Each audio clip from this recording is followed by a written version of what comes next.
the English language translation for you. So once again, we're gathered in the Hall of Blessing.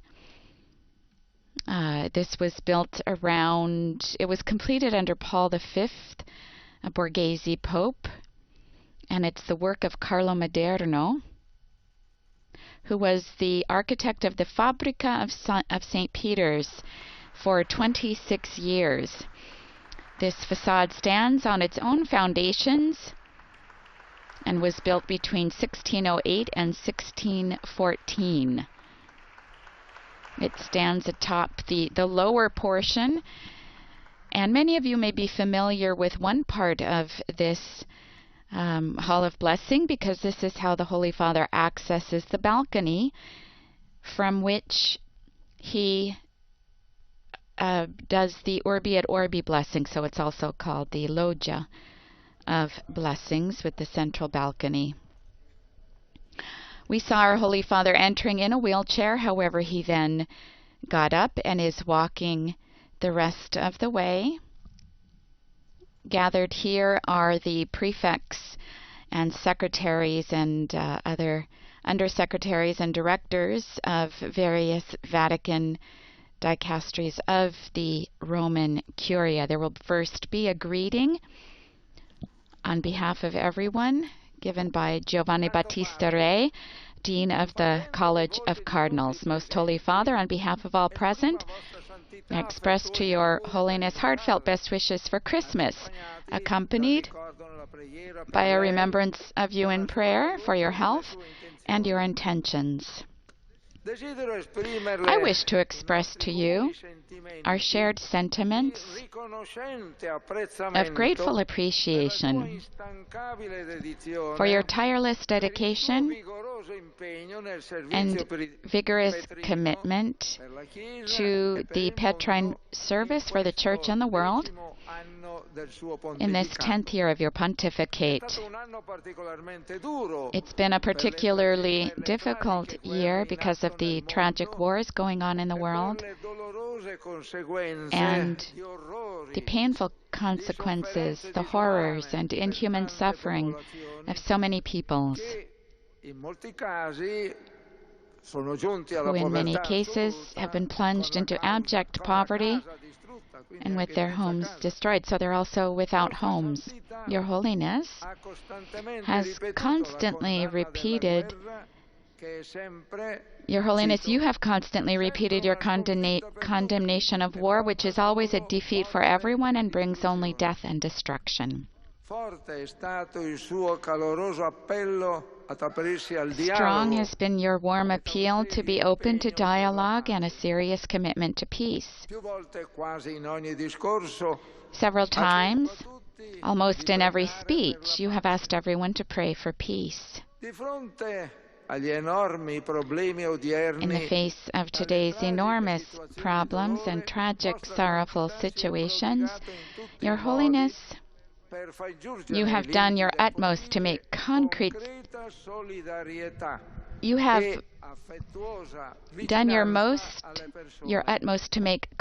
solidarity and your heartfelt closeness to the people reach them in so many ways. Admirable has been and is your daily commitment with which Your Holiness has sought to be close to the suffering, to everyone's suffering. Also constant was the exhortation addressed to all members of the Church to bring the gospel to the society of our time with that pastoral charity which must permeate all our decisions and attitudes. The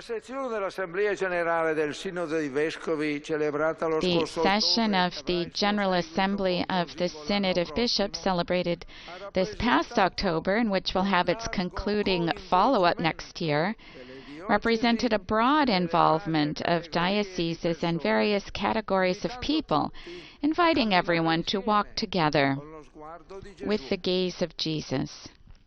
You also highlighted the need for a broad collaboration among bishops, priests, and laity,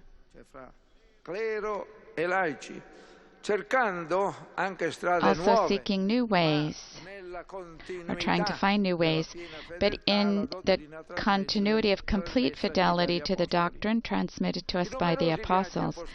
Your numerous international apostolic journeys, with many speeches and homilies in reference to various situations, local situations, have helped everyone reflect on current issues in different parts of the world,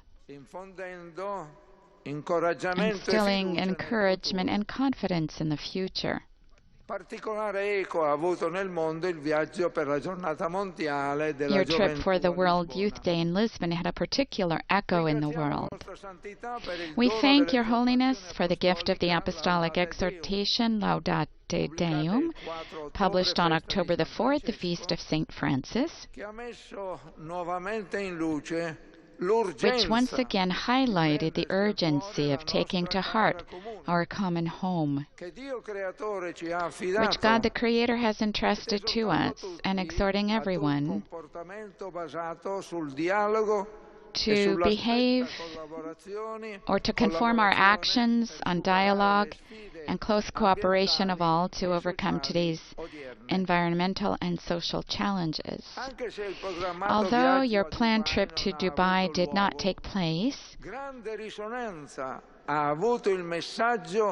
Your Holiness' message to COP28 greatly resonated with its heartfelt appeal for change in the area of safeguarding creation, an appeal for a new way forward together, joining forces and leaving divisions behind, because we are all in the same boat and we must row together. Thank you also for the apostolic letter for the 4th centenary of the birth of Blaise Pascal, and for the apostolic exhortation for the 150th anniversary of the birth of St. Therese of Jesus, which calls to mind the little way of trust and love. The 10th anniversary of your Apostolic Exhortation Evangelii Gaudium was an occasion for Your Holiness to renew your invitation to intensify our commitment to the proclamation of the gospel to today's world, and to recover the missionary joy of the early Christians. The difficulties of the present hour are truly very great, but faith leads us to face them with Christian hope, and with the certainty that God is the Lord of history and the Lord of hearts. The world needs a religious reawakening and a vigorous revival of Christian life. We gather around you, Holy Father, renewing our commitment to service in close collaboration with you, and asking your apostolic blessing. Thank you, Holy Father. Cardinal Giovanni Battista Re, greeting the Holy Father.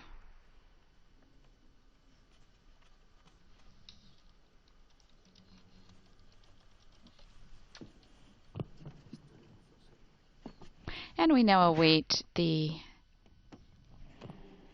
greeting of our Holy Father in return. Cari fratelli e sorelle, buongiorno. Dear brothers and sisters, good morning. And above all, I'd like to thank Cardinal Re for his words and also his energy. A 90-year-old with this energy. Keep moving ahead. Thank you. The mystery of Christmas fills our hearts with awe This is the key word. With awe, at an unexpected message, God comes, God is here in our midst, and His light has forever pierced the darkness of the world. We need to hear and receive this message always anew, especially in these days tragically marked by the violence of war, by epochal risks posed by climate change, by poverty, by suffering, from hunger. There's hunger in the world, and all the wounds present now. It's comforting to discover that even in these painful situations and all the other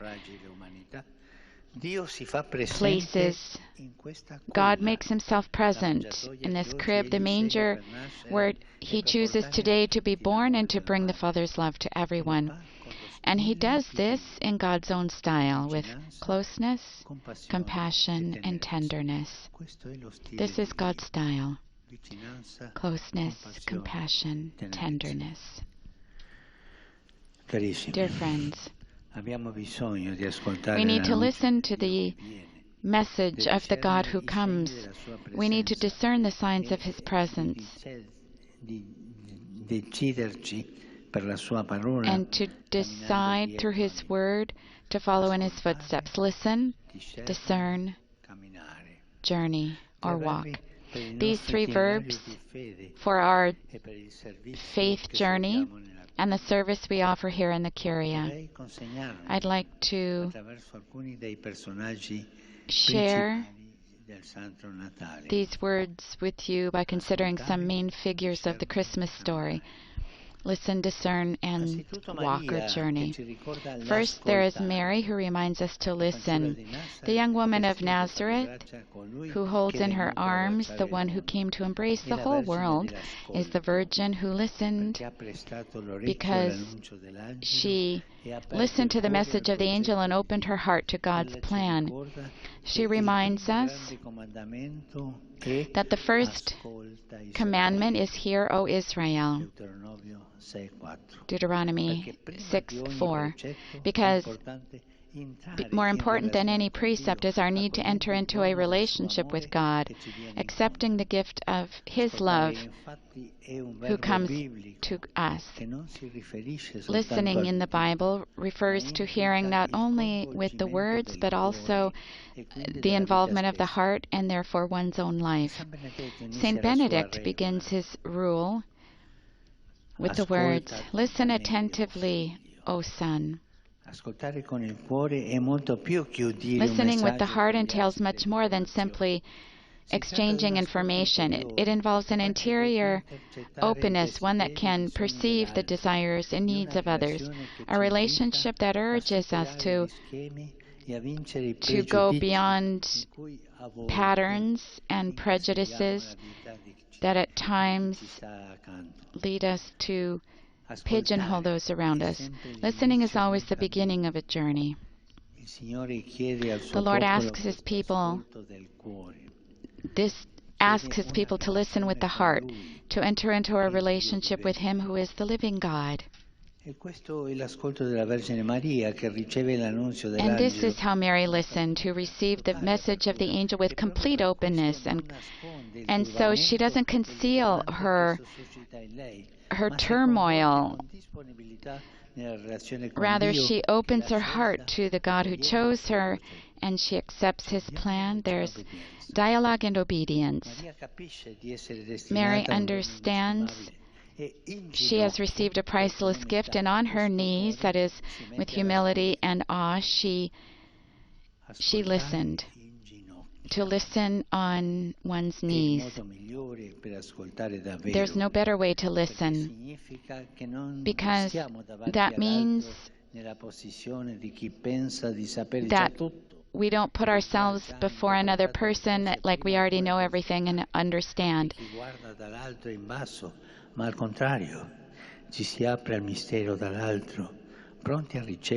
We open ourselves to the others, to the mystery, ready to receive with humility what he or she wants to tell us. And let's not forget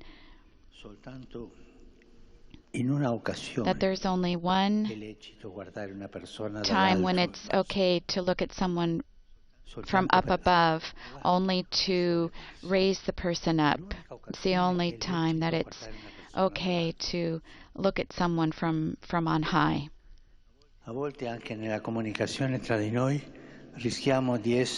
Sometimes, even when speaking among ourselves, we risk being like hungry wolves.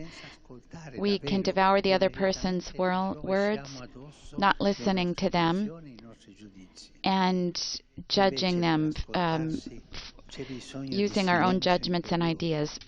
Really listening to another person, however, requires interior quiet and making room for silence between what we hear and how we respond. It's not ping pong. There's room for silence, to understand, between listening and the response. First we listen, then in silence we understand and reflect on it, interpret it, and only then are we ready to offer a response. And prayer teaches us how to do this because it expands the heart, overturns our egocentricity, shows us how to listen to others, and awakens in us the quiet of contemplation. Let us learn contemplation in our prayer, remaining on our knees before the Lord, but not only with our legs, but going on our knees with our hearts.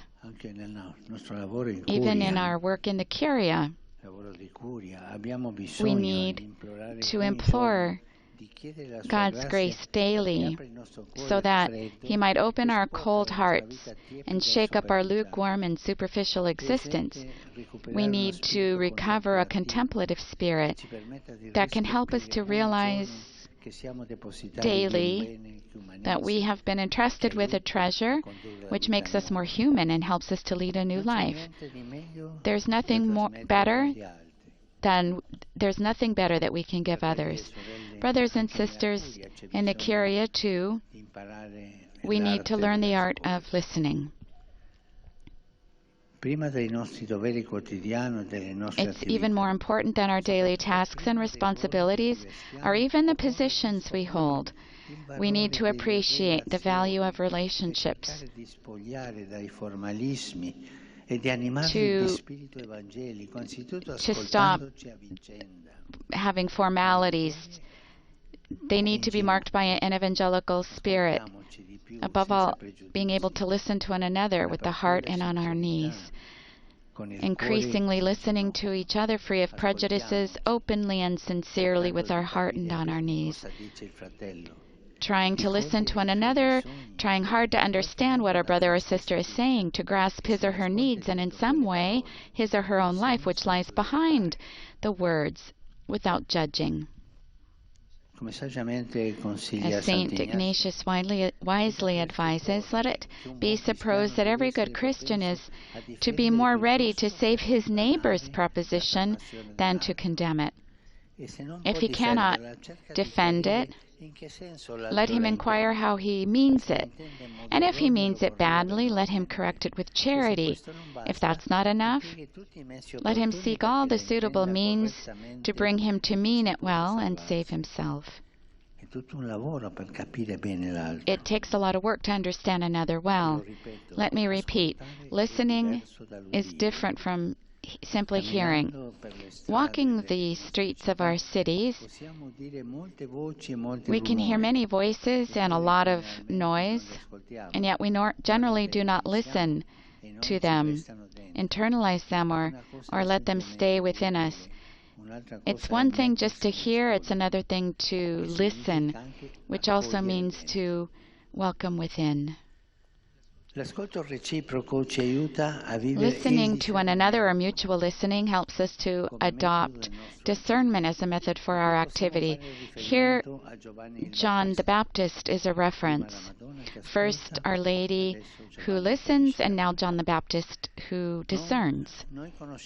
We're all familiar with the greatness of this prophet, his austerity, and the forcefulness of his preaching. And yet when Jesus arrives and begins his ministry, John goes through a dramatic crisis of faith. He had proclaimed the imminent coming of the Lord as that of a mighty God, who would at last judge sinners by casting every tree that bears no fruit into the fire and burning the chaff with an unquenchable fire. This image of the Messiah shatters before Jesus' gestures, his words, and his style, before the compassion and mercy he shows towards everyone. And so the Baptist realizes that he needs to discern so as to receive new sight. As the Gospel tells us, when John heard in prison about the deeds of the Christ, he sent word by his disciples and said to him, "Are you he who is to come, or shall we look for another?" In a word, Jesus was not what people expected, and even his precursor had to be converted to the newness of the kingdom. He had to have the humility and courage to discern.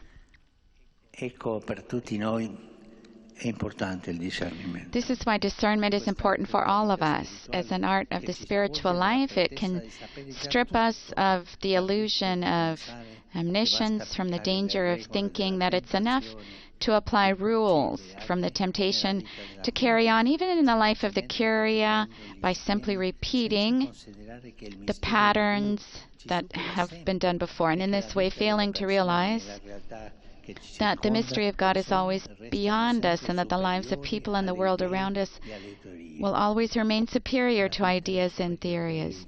Life is superior to ideas and theories, always.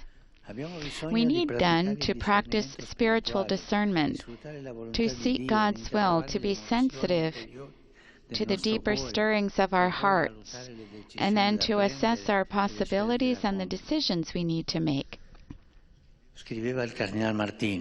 Cardinal Carlo Maria Martini wrote, "Discernment is quite different from the meticulous exactitude of those who live in legalistic conformity or with pretensions to perfection. It's something different. It's a burst of love that distinguishes between good and better, between what is useful in itself and what is helpful here and now, between what may be good in general and what needs to be done now."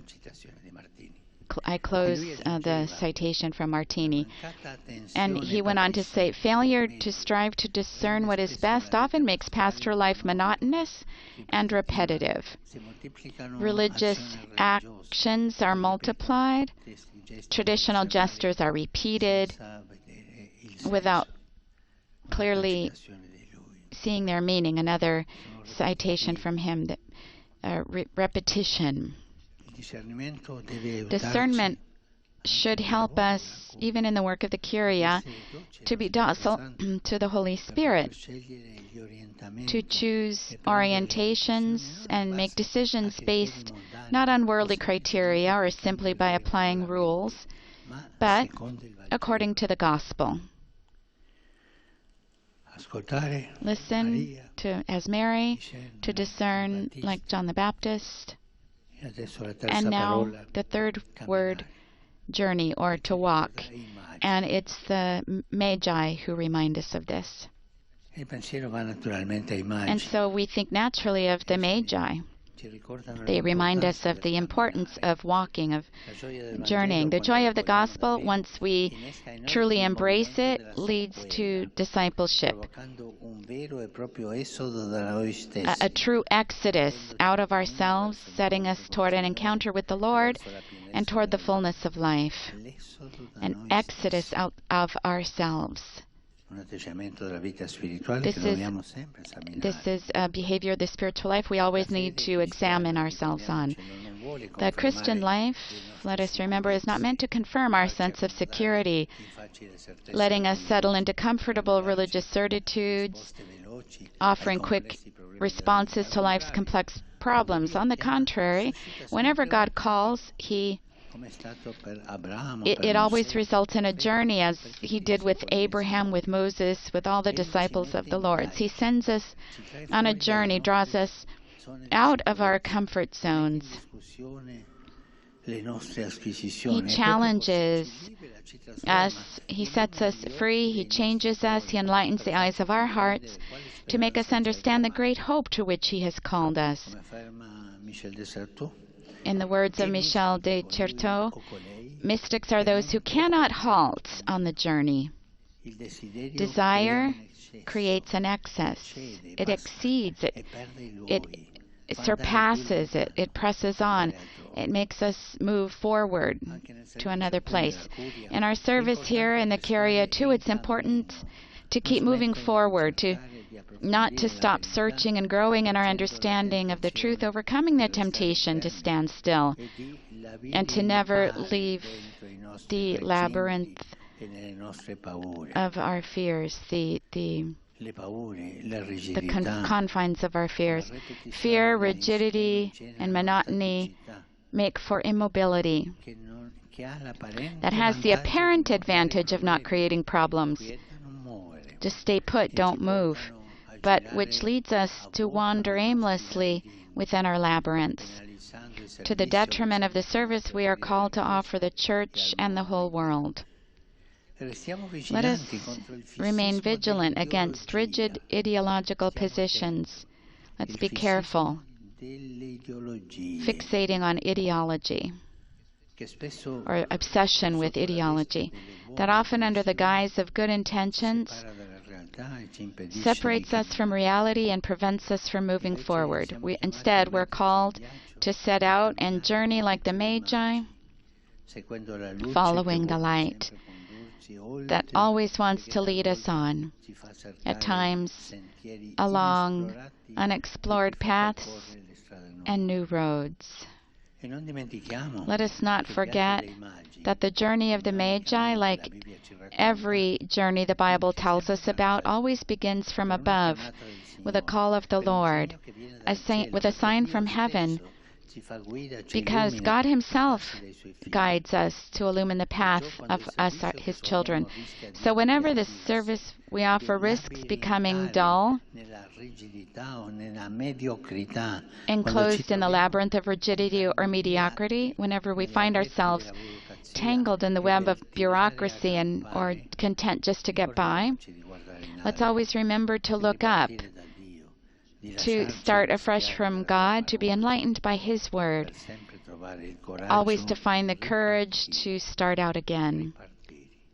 Start out again, and let's not forget that you can only escape a labyrinth from above. This takes courage. It takes courage to walk forward, to journey forward. It's a matter of love, and it takes courage to love.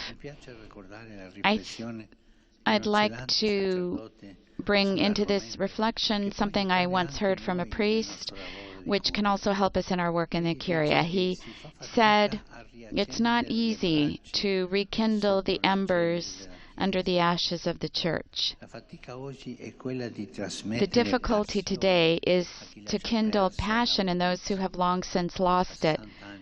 60 years after the Council, we're still debating the division between progressives and conservatives. And this isn't the difference.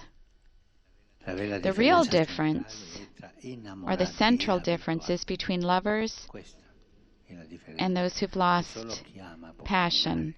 Only those who love can walk. Or only those who love can move forward. Brothers and sisters, thank you for your work and your dedication.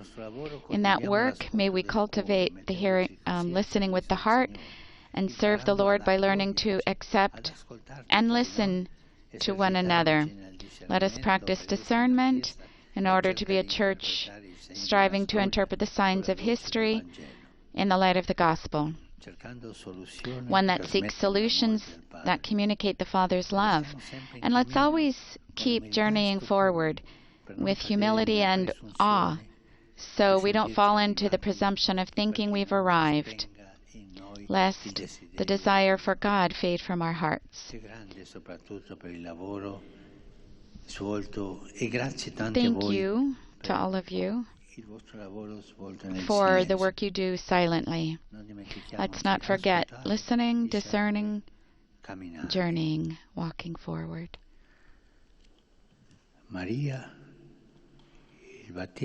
Mary, the Baptist, the Magi.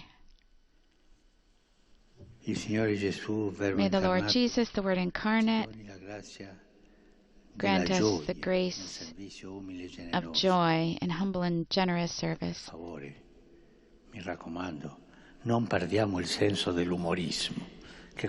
Please, may we never lose our sense of humor. This is healthy.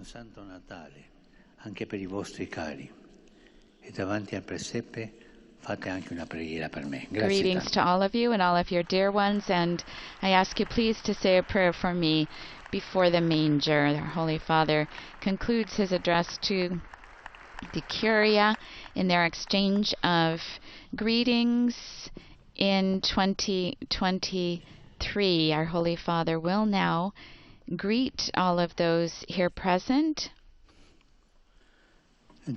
after his blessing. Sic nomen Domini benedictum. Et Deum nostrum in nomine Domini.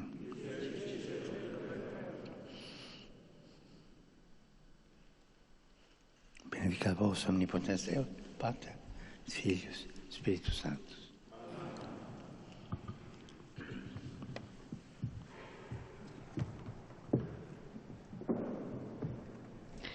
This, as we've heard in the 10th anniversary of Pope Francis' pontificate, or in the year we've celebrated his 10th anniversary, meeting once again with his closest collaborators, those who serve in the various offices in the Roman Curia. We're in the Aula della Benedizione, the Hall of Blessing.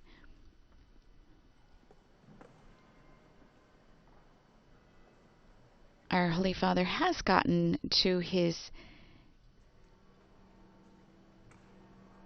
feet once again. We see him having moved closer now so he can greet all of those here present, beginning with Cardinal Re, whom we heard give the greeting with the customary granting of a gift. We see 2 books being given to them, and with these images we now end this live broadcast of the Christmas greetings between Pope Francis and the members of the Roman Curia.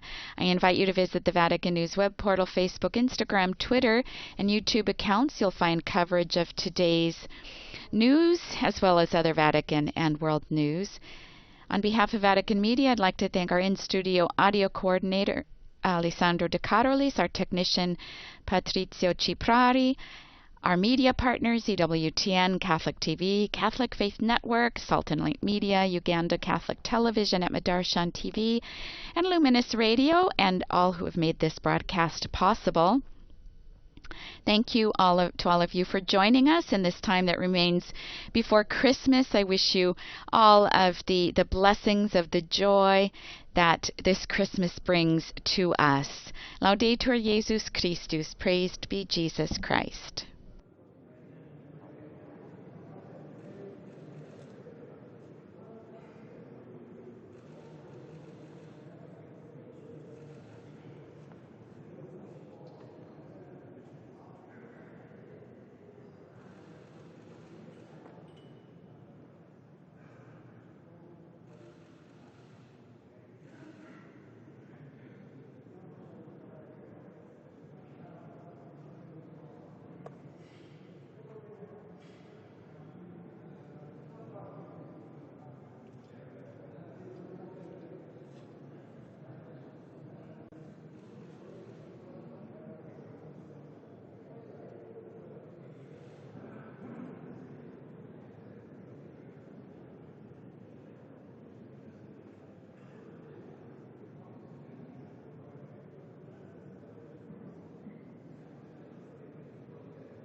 Media English Channel.